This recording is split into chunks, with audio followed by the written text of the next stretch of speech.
Pandemi Corona atau COVID-19 telah mengguncang semua sektor kehidupan di Bali, termasuk sektor pertanian yang dulunya dianggap tangguh, kini juga semakin terseok-seok.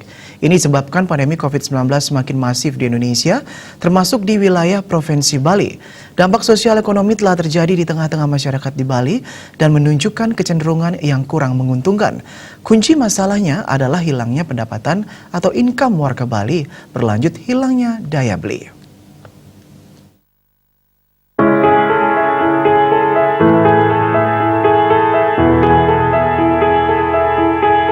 Awal-awal pandemi COVID-19, sektor pertanian tampak tenang-tenang saja, terutama bagi warga di pedesaan. Maklum bagi petani kecil dan penggarap, cukup mereka mengatur hasil panen sayur dan buah dibawa ke pasar guna memenuhi kehidupan sehari-hari. Namun perlahan petani mengeluhkan turunnya penjualan dan harga karena turunnya daya beli. Petani di Denpasar misalnya mengeluh membawa terongnya sekampil, sekarang tak habis terjual, apalagi kini banyak warga yang di PHK bergelut di sektor pertanian.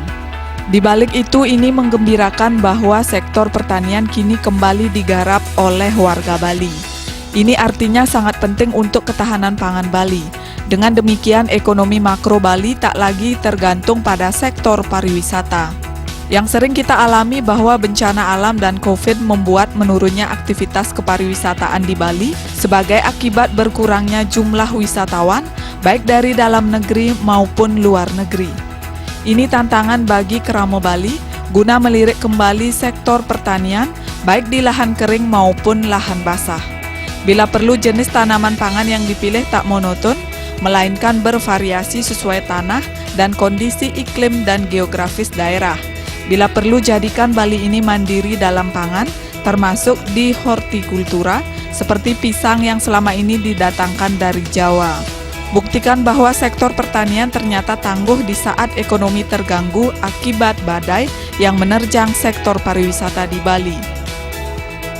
Penyebaran virus corona ini harus dijadikan momentum oleh pemerintah di tingkat provinsi, kabupaten, dan kota, untuk semakin meningkatkan intensitas guna menggarap penguatan sektor pertanian. Sektor pertanian selain memberikan fungsi produksi dan ekonomis, juga menjadi lapangan kerja atau tempat berusaha bagi sebagian besar masyarakat dan memiliki fungsi ekologis yang menjaga ekosistem, fungsi hidrologis, dan fungsi-fungsi lainnya.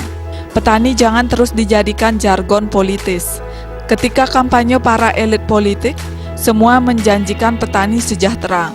Saatnya kita manjakan pertanian. Memanjakan dalam arti memajukan sektor ini, diantaranya asuransikan semua hasil petani, diberi fasilitas pertanian yang murah bahkan gratis, edukasi mereka, hubungkan petani dengan hasil penelitian para doktor pertanian, agar terus berkembang dan maju, serta berikan petani teknologi tepat guna. Jika sudah terpenuhi, barulah anak muda mau bergelut di sektor penuh lumpur ini.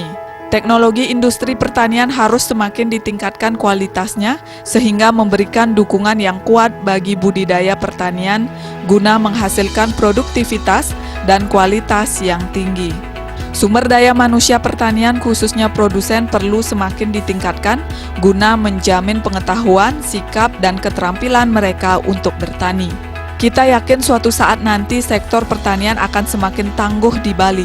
Petani sejahtera, pemerintah kuat, dan kunci stabilitas nasional.